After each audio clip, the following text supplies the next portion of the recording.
오늘 우리가 속속들이 파헤쳐볼 기업은 바로 리노공업입니다.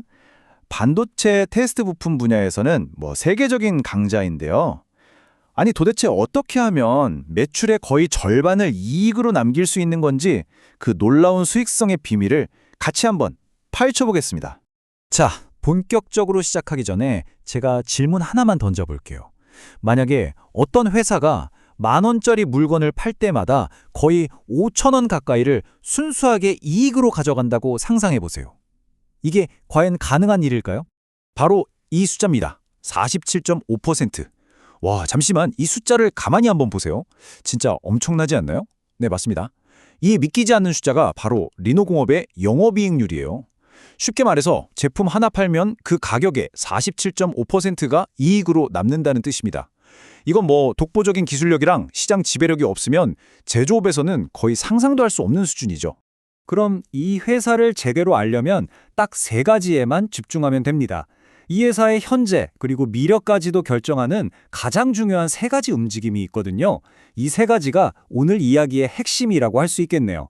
자, 그럼 본격적으로 리노공업의 3가지 핵심 움직임이 뭔지 한번 뜯어보겠습니다. 특히 투자에 관심 있으신 분들이라면 이건 정말 반드시 아셔야 하는 가장 중요한 변화들이에요. 첫째, 거대한 파도를 제대로 탔습니다. 주력 제품인 반도체 테스트 부품 수요가 폭발하면서 매출이 무려 34%나 뛰었고요.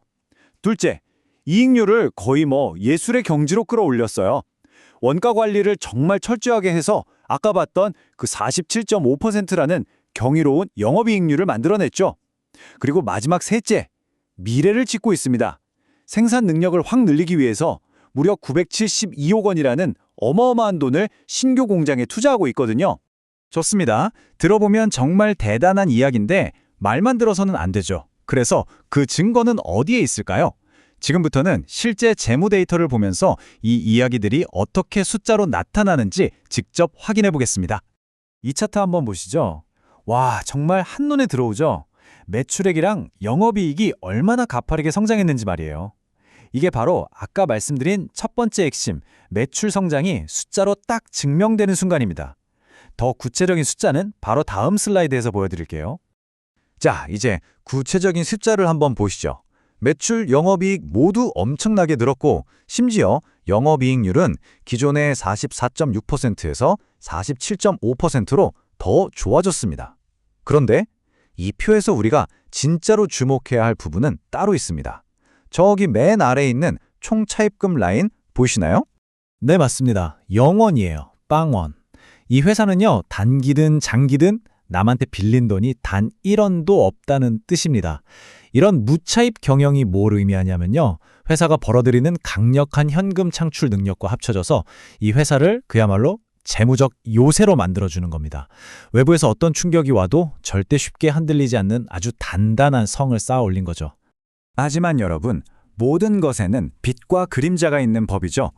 이렇게 강력한 재무 구조가 가진 엄청난 강점, 그리고 그 이면에 숨어있는 약점, 말하자면 양날의 검 같은 부분을 지금부터 살펴보겠습니다. 자, 바로 이겁니다. 왼쪽이 강점, 빚 없는 요새죠. 빚이 하나도 없고 단기 부채 상환 능력을 보여주는 유동 비율이 무려 971%나 되니까 요즘처럼 금리가 막 오르는 시기에도 전혀 흔들림이 없는 거예요. 근데 오른쪽의 약점을 한번 보세요. 이걸 비효율적인 현금 덤이라고 볼 수도 있다는 거죠. 왜냐? 이렇게 극단적으로 안정성만 추구하다 보면 쌓아둔 현금을 더 높은 수익을 낼 수 있는 곳에 투자할 기회를 놓치게 되고 결국 자기 자본 이익률, 즉 ROE를 깎아먹는 요인이 될 수도 있거든요. 기회와 위협도 마찬가지입니다. 왼쪽의 기회를 보면 AI, 5G, 사물 인터넷 같은 기술들이 계속 발전하면서 리노공업이 만드는 고성능 테스트 장비에 대한 수요가 구조적으로 늘어날 수밖에 없어요. 이건 장기적으로 엄청난 성장 동력이죠.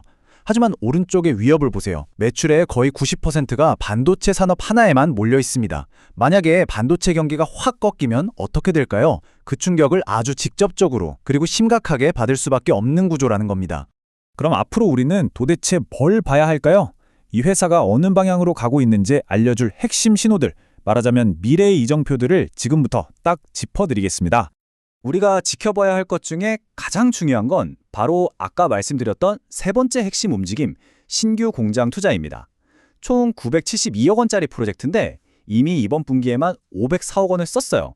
그리고 이 공장이 2026년에 완공돼서 돌아가기 시작할 예정입니다. 이 투자가 성공하느냐 마느냐가 미래 성장의 핵심 열쇠라고 할 수 있죠. 그래서 여러분이 앞으로 이 회사를 쭉 지켜보실 때 참고하시라고 미래 대시보드를 하나 만들어 봤습니다. 첫째, 영업이익률이 계속 47% 이상을 유지하는지. 둘째, 회사가 실제로 벌어들이는 현금, 즉 영업활동 현금 흐름이 장부상 순이익보다 꾸준히 많은지. 셋째, 주력 제품인 IC 테스트 소켓 매출이 시장 상황과 관계없이 계속 성장하는지. 넷째, 그 972억 원짜리 공장 투자가 2020년 완공을 목표로 차질 없이 진행되는지. 그리고 마지막으로 환율이 오르내리는 게 회사의 이익에 어떤 영향을 주는지. 이 5가지를 계속 추적하셔야 합니다. 자, 이제 거의 다 왔습니다. 지금까지 나온 모든 정보를 모아서 결론을 한번 내려볼 시간입니다. 이 회사의 미래를 두고 긍정적으로 보는 쪽과 부정적으로 보는 쪽의 시나리오, 즉 강세론과 약세론이 어떻게 맞서고 있는지 정리해 보겠습니다. 왼쪽의 황소, 즉 강세론의 시나리오는 이렇습니다. AI와 5G 수요가 터져주면서 마진 높은 제품들이 불티나게 팔리고 새로 지은 공장까지 돌아가면서 효율이 극대화돼서 사상 최대 실적을 찍는다는 거죠. 반면에 오른쪽의 굼, 약세론의 시나리오는 정반대입니다. 전 세계적인 반도체 불황이 닥쳐서 고객사들이 투자를 싹 멈추고 설상가상으로 달러 가치까지 폭락해서 환차손 때문에 이익이 줄어들고 결국 회사가 위축되는 그림입니다. 그래서 마지막 질문은 바로 이것입니다. 리노공업은 과연 움직이는 지각판 위에 세워진 재무적 요새일까요? 내부적으로는 그 누구도 넘볼 수 없는 강력한 요새를 완벽하게 지었지만 그 요새가 서 있는 땅, 즉 반도체 산업이라는 거대한 외부 환경은 언제든 흔들릴 수 있는 지각판과도 같거든요. 이 엄청난 긴장감 속에서 회사는 과연 어떤 미래를 만들어 갈까요? 그 다음은 오늘 우리가 함께 짚어본 바로 그 지표들 속에 숨어 있을 겁니다.